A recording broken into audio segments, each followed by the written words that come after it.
Hello guys, welcome to my channel.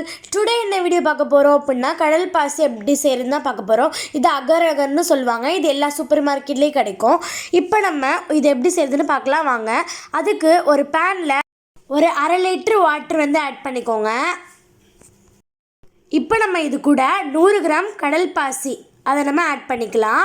இந்த மாதிரி தான் இருக்கும் கடல் பாசி. நம்ம இது கூட ஆட் பண்ணிக்கலாம். அந்த வாட்டர் கூட ஆட் பண்ணி நல்லா அந்த வாட்டர் வந்து கொதிக்கிற வரைக்கும் நம்ம வெயிட் பண்ணணும். இப்போ நம்ம இது கூட ஒரு உப்பு கால் ஸ்பூன் மட்டும் போட்டுக்கோங்க. உப்பு போட்டதுக்கப்புறம் நல்லா கிண்டி விட்டுக்கோங்க. இந்த அளவுக்கு நமக்கு கொதிச்சு வரணும். இப்போ இது கூட நம்ம 150 கிராம் சுகர் ஆட் பண்ணியிருக்கோம்.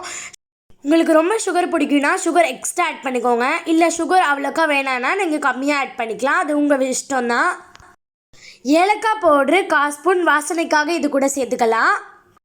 இப்போ நம்ம இதை ஒரு வாட்டி நல்லா கிண்டி விட்டுப்போம். அந்த சுகர் நல்லா கரைஞ்சி இருக்கணும். இதுக்கு பாகுலாம் எதுவும் தேவையில்லை. இதுக்கு கம்பி பதம் எதுவுமே தேவையில்லை. இதை நம்ம 3 பேட்சாக பிரித்து செய்ய போகிறோம். அது என்னன்னு பார்க்கலாம் வாங்க. இதில் தான் உங்களுக்கு ஒரு ட்விஸ்ட் இருக்குது.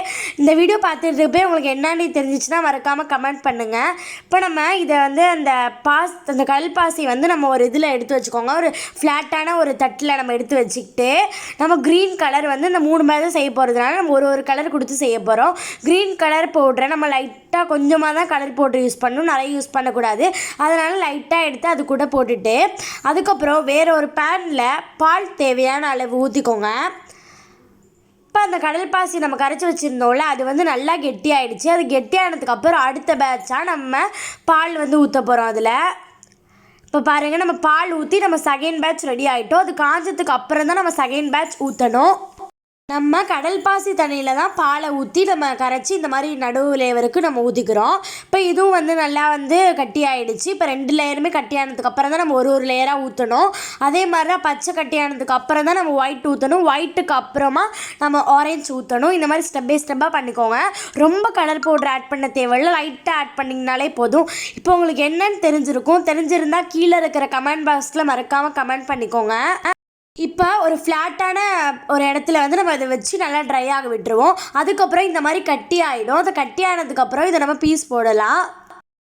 இப்போ நம்ம இதை பீஸ் போட்டு முடிக்க போகிறோம். இதோட ஃபைனல் ரிசல்ட் வந்து செம்மையாக இருந்துச்சு. இங்கே பாருங்களேன், நம்ம தேசிய கொடியை வந்து நம்ம தேசிய கொடி கலரில் இதை வந்து சூப்பராக செஞ்சு முடிச்சிருக்கோம். இதே மாதிரி நீங்களும் வீட்டில் செஞ்சு பாருங்கள், செம்மையாக இருக்கும். மஸ்ட் ட்ரைன்னு சொல்லுவேன். இந்த வீடியோ உங்களுக்கு பிடிச்சிருந்துச்சுன்னா லைக் பண்ணுங்கள், ஷேர் பண்ணுங்கள், கமெண்ட் பண்ணுங்கள். முக்கியமாக சப்ஸ்கிரைப் பண்ணி வச்சுக்கோங்க. ஏன்னா நம்ம வீடியோ நிறைய பேர் பார்க்குறீங்க, பட் ஆனால் சப்ஸ்கிரைபே பண்ண மாட்டீங்க. ஸோ அதை சப்ஸ்கிரைப் பண்ணி வச்சுக்கோங்க.